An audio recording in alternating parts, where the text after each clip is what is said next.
almond doesn't deserve. I'm not doing it, but I'm doing one at a time. I have to put 2 in my plate. I mean, look, this almond deserves nothing. That villagey friend didn't have that. Always got a cop in the There's town like too. 0 in there. Like, mom is doing 2 at a time. General of I can't do that, see?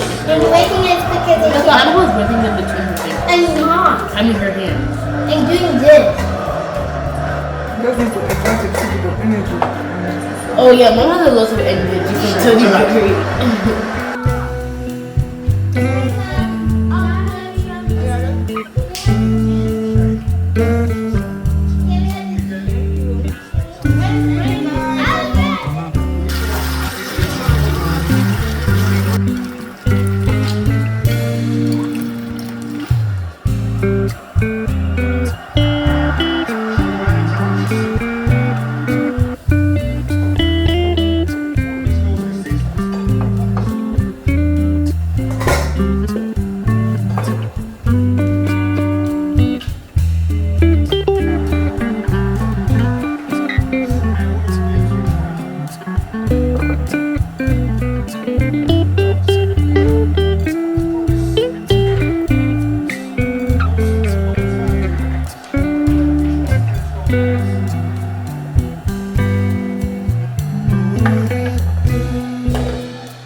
Now we are done with juicing our almond nuts, and this is what they look like.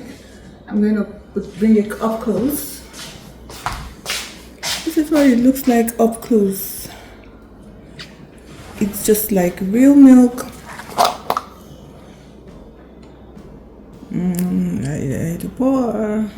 It's just like real milk. I'll show you what it looks like up close. But this is what it looks like.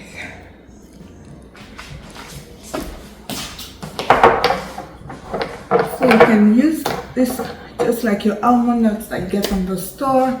But the good thing is that you know what is in this one. It's just pure almond milk. There is no additives, there are no subtractions, there are no chemicals, and there are no preservatives. So why wouldn't you make yours? Today, I'm particularly concerned about the makeup of these things we buy from the store. It's not that I don't buy them, but when I can, I'll make my own. So this is the one we just made. I think it lasts in the fridge for up to 5 days or 6 days, 5 or 6 days, but you have to put it in the coldest part of the fridge if you want it to even last up to 6 days. And that's because of the water. Remember, I was pouring water when I was trying to get the milk out of the almonds, and that's because of the juicer. It's not as soft as fruit, so it works really hard. That's why it's advised that you put a little bit of water when you're trying to get the milk out. So that's why it doesn't last so long, and of course there are no preservatives in it. So let me know in the comments whether you will be making yours. It took us about an hour to the almonds, take away the peel from the almonds. So everything roughly, it's about, let's say everything, the whole process, about an hour, 15 minutes to prepare. So why not? This is the chaff from the almond nuts. So for this chaff, you can repurpose it into other things. You can put it in your smoothies when you're making your smoothies because it's still tasty. So you can put it in your smoothies. You can see how dry it is. It really dried everything. You can put it in your smoothies. You can put it in. You can also use it to bake. Like if you're the type that bakes banana breads, or you just like baking, you can also add it to your batter. It will give it a very, very good taste, and of course it's healthy, so why not? If you like what you saw today and you haven't subscribed, please tell me why you have not subscribed. Subscribe and hit put on your notification bell so that whenever I drop a new video, you'll be the first to know. And you can also share to your friends, your family, and your loved ones so that they can also subscribe and watch this video and learn a thing or two. Till I come your way next time, I hope you have a fantastic week, and thank you so much for joining.